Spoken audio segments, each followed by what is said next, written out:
Lena didn't look away My from Cole. escort stays She let the hidden. silence stretch just long enough to become uncomfortable, the hot wind My tugging at her escort clothes stays and the hidden. tarp behind him. My escort stays in cover, she said. If you're planning My to talk, escort you stays don't need him hidden. in your sights. If you're planning to kill me, you don't need an excuse. My For a escort stays heartbeat, hidden. no one moved. Then the rooftop guard muttered something Lena couldn't catch. My escort Cole's eyes stays narrowed, hidden. measuring her. Stubborn, he said at last. Harborline My must be thirsty escort to send stays someone like hidden. you. We are, Lena replied. That's why I'm still standing here. My escort Cole rolled his stays shoulders, hidden. as if easing a knot of tension. Fine. Have it your way. My But escort stays remember, hidden. envoy, this doesn't start bad unless you make it bad. He signaled with 2 fingers. The rooftop guard shifted, rifle still trained in Lena's general direction but no longer pinned to her chest. The man at the pumps relaxed the barrel of his shotgun by a fraction. Step closer, Cole said, slowly. Lena obeyed, boots grinding over glass and grit. She could feel the bead of sweat trailing down her spine, could almost feel Jax's crosshairs tracking someone from behind the truck.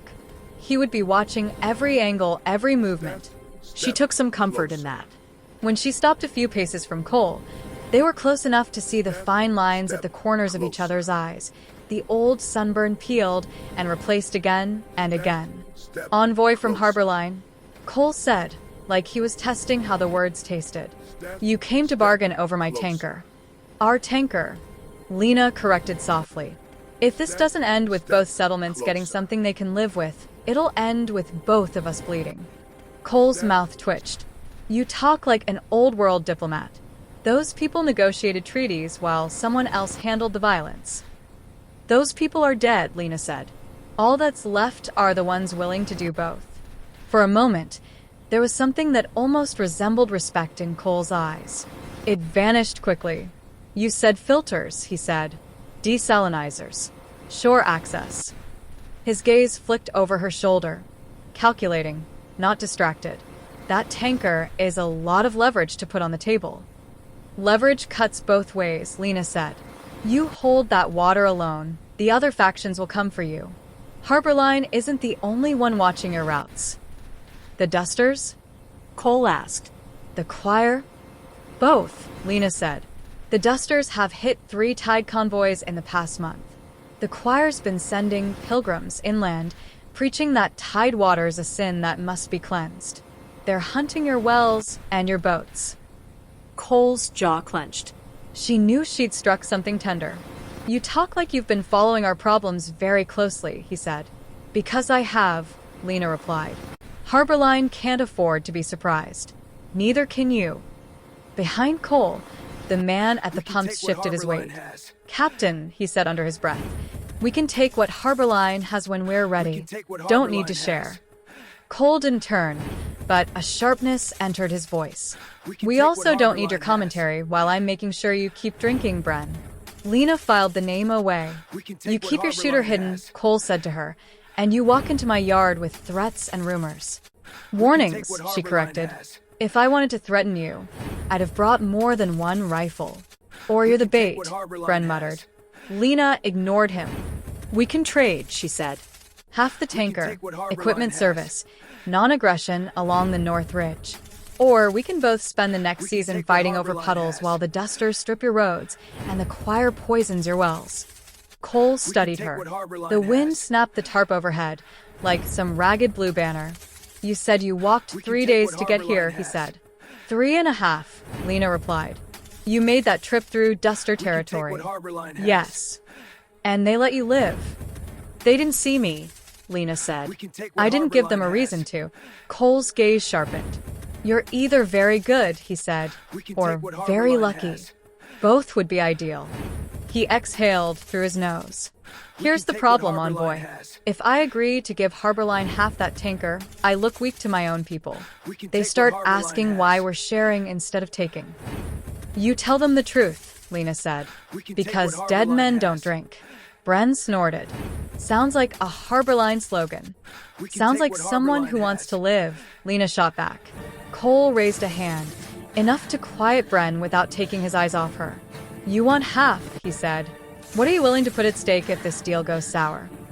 Lena said nothing for a moment. The obvious answer was nothing, but that would be a lie and a sign of weakness. Everyone traded blood now. The only question was whose. One of Harborline's wells, she said. Shared control. You get a permanent tap into our system, under terms we agree on. If the tide holds its end here and on the ridge, the tap stays open.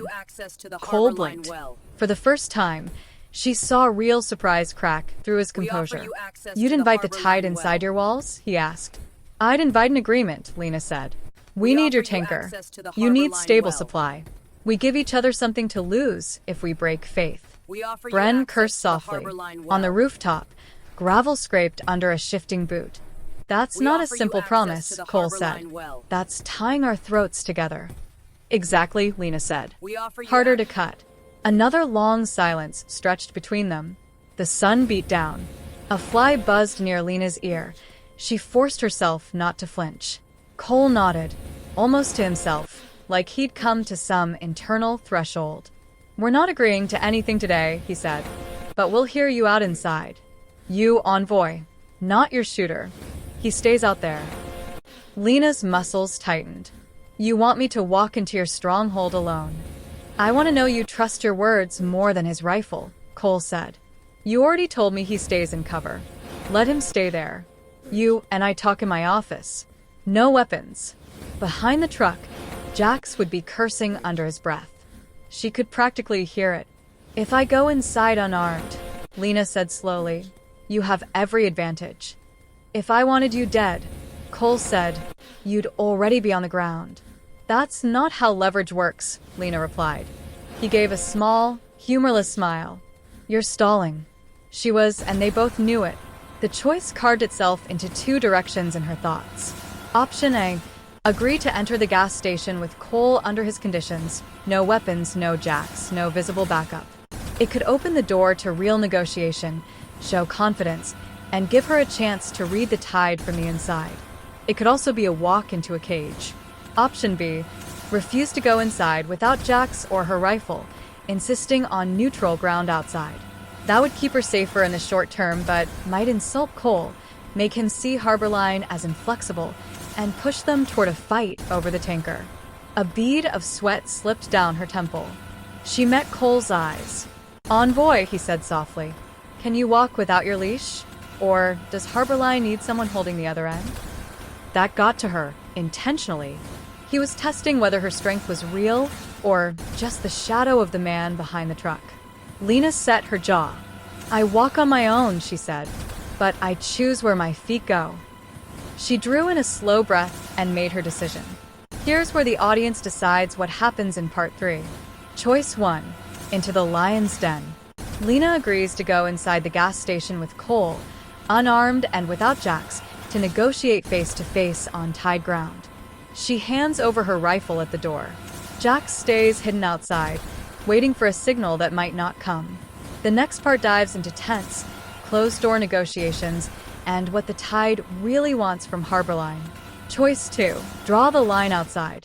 Lena refuses to enter without her weapon or escort, insisting that any real negotiation happens outside, in the open, under everyone's eyes. She holds her ground publicly in front of tide soldiers. Cole must decide whether to compromise or escalate. The next part focuses on a standoff around the tanker that could turn into a firefight or a fragile public pact. Vote for Choice 1 or Choice 2 to decide how Part 3 begins. Your decision will shape whether this war over water moves into shadowy backroom deals or open-air confrontation in front of both factions.